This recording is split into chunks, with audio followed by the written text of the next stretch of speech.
School جانے والی بس۔ انگلینڈ کے بارے میں جوکوین کو سب سے زیادہ پسند آنے والی چیز بس تھی۔ وہ اور اس کی ماں جوکوین کے نئے اسکول جانے کے لیے ہر روز بس میں لیتے تھے۔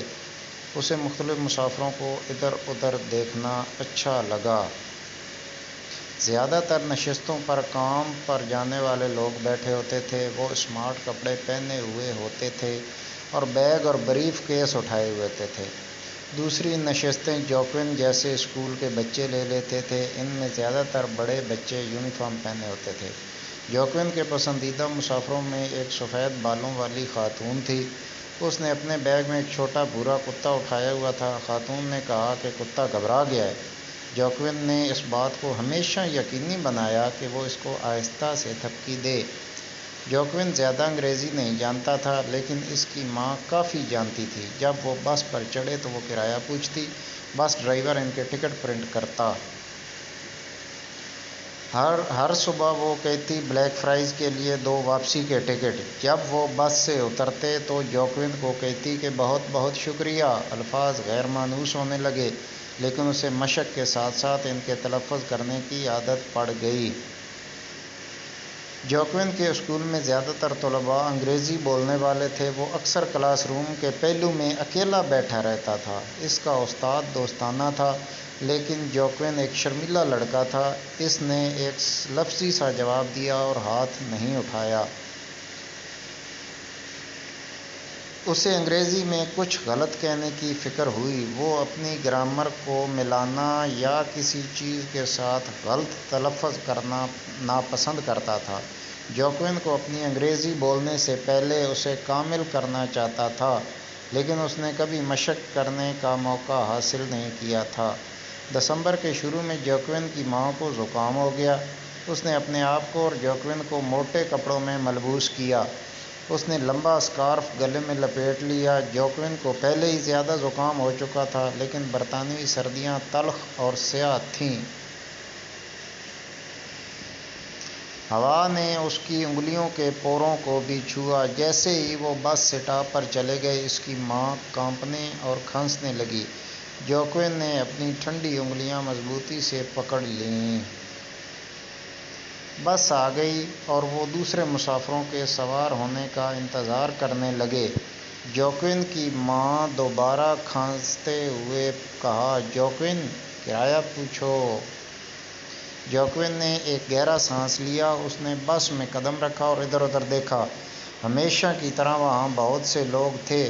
وہ اپنے فون یا کتابوں میں مشغول تھے۔ بوڑھی عورت اور اس کا کتا ہی اوپر دیکھ رہے تھے۔ جوکوین جو خاتون کو دیکھ کر مسکرائی۔ تھوڑے اعتماد کے ساتھ جوکوین نے بس ڈرائیور کی طرف دیکھا اور انتہائی شائستہ آواز میں کہا، بلیک فرائیز کے لیے 2 ٹکٹ دیں۔ بس ڈرائیور نے الجھ کر اس کی طرف دیکھا۔ Black fries? جوکوین نے محسوس کیا کہ اس کا چہرہ سرخ ہو رہا ہے۔ بلیک فرائیز کے لیے؟ میرا اسکول بلیک فرائیز میں ہی ہے۔ کیا مطلب؟ بلیک فرائیز ہے؟ جی ہاں، جوکوین نے سر ہلایا۔ کچھ دوسرے مسافروں نے اپنے فونوں سے سر اٹھا کر اوپر دیکھا۔ وہ جوکوین کی وجہ سے ہونے والی تاخیر سے ناراض دکھائی دے رہے تھے۔ ایک دفعہ جب جوکوین کی والدہ نے اپنی ٹکٹوں کی ادائیگی کر لی تو اس نے اس کا ہاتھ پکڑا اور اپنا چہرہ چھپا لیا۔ جوکوین کو شرم محسوس ہوئی۔ اس نے اپنی ماں کی مدد کرنے کے لیے سوچا۔ ناک کو بار بار سڑکتے ہوئے جوکوین باقی سفر میں فرش کی طرف دیکھتا رہا۔ جب وہ بس سے اترے تو جوکوین نے بس ڈرائیور کا شکریہ نہیں ادا کیا، جیسا کہ وہ عام طور پر کرتا تھا۔ اس کی ماں کو خود ڈرائیور کا شکریہ ادا کرنا پڑا۔ باقی دن کے لیے جوکوین معمول سے زیادہ خاموش تھا۔ اس نے اپنے استاد سے بات کرنے کی کوشش نہیں کی، حالانکہ اس نے اس کی حوصلہ افزائی کی۔ وہ خود کو بولنے پر اکسا نہیں سکتا تھا، اس صورت میں کہ اس سے کوئی اور غلطی نہ ہو جائے۔ میں اپنی انگریزی کے بارے میں سارا دن شرمیلا اور پریشان رہتا ہوں۔ میں نے آپ کی مدد کرنے کی بھی کوشش کی، لیکن میں ایسا نہیں کر سکا۔ میں چاہتا ہوں کہ میری انگریزی کامل ہو، لیکن مجھے بولنے میں ڈر لگتا ہے۔ یہ بہت آسان ہوگا کہ اگر انگلینڈ میں ہر کوئی ہسپانوی بولے یا کوئی ایسی چیز جو میں سمجھ سکتا ہوں۔ یہ بہت مشکل ہے۔ میں گھر جانا چاہتا ہوں۔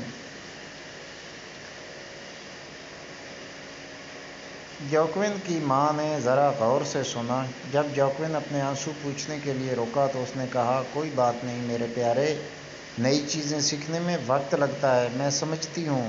تم میری مدد کرنے کے لیے اچھے لڑکے ہو۔ شکریہ۔ اس نے اس کے ماتھے پر بوسہ دیا۔ تمہیں کامل ہونے کی ضرورت نہیں، کوئی بھی مکمل نہیں، آپ کو بس پر اعتماد ہونے کی ضرورت ہے۔ وہ مسکرائی۔ آپ بہت اچھا کر رہے ہو اور مجھے آپ پر فخر ہے۔ ہمت نہ ہارو جوکوین۔ جوکوین نے سر ہلایا۔ بس اسٹاپ پر جاتے ہوئے اس نے اپنی ماں کی باتوں کے بارے میں سوچا اور محسوس کیا کہ وہ ٹھیک ہی تو کہہ رہی ہے، یہاں تک کہ بہترین لوگ بھی کبھی کبھی گڑبڑ کرتے ہیں اور غلطیاں کرتے ہیں۔ جوکوین نے سوچا کہ جس چیز نے انہیں بہترین بنایا وہ یہ تھا کہ وہ اٹھے اور اگلے دن دوبارہ کوشش کی۔ اگر وہ پر اعتماد ہو اور اپنا سر اونچا رکھے تو وہ کچھ بھی کر سکتا ہے۔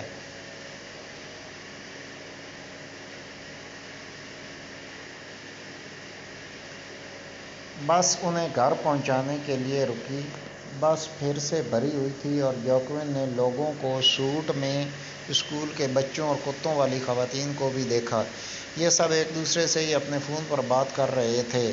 وہ اعتماد کے ساتھ بات کرتے تھے اور اگر وہ غلطی کرتے تو وہ اسے ہنسی میں اڑا دیتے تھے۔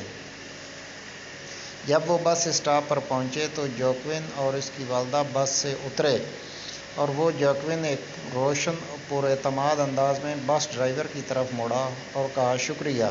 بس ڈرائیور نے بھی مسکرا کر شکریہ ادا کیا۔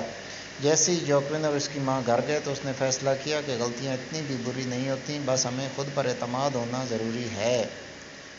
پلیز اس چینل کو سبسکرائب کر دیں۔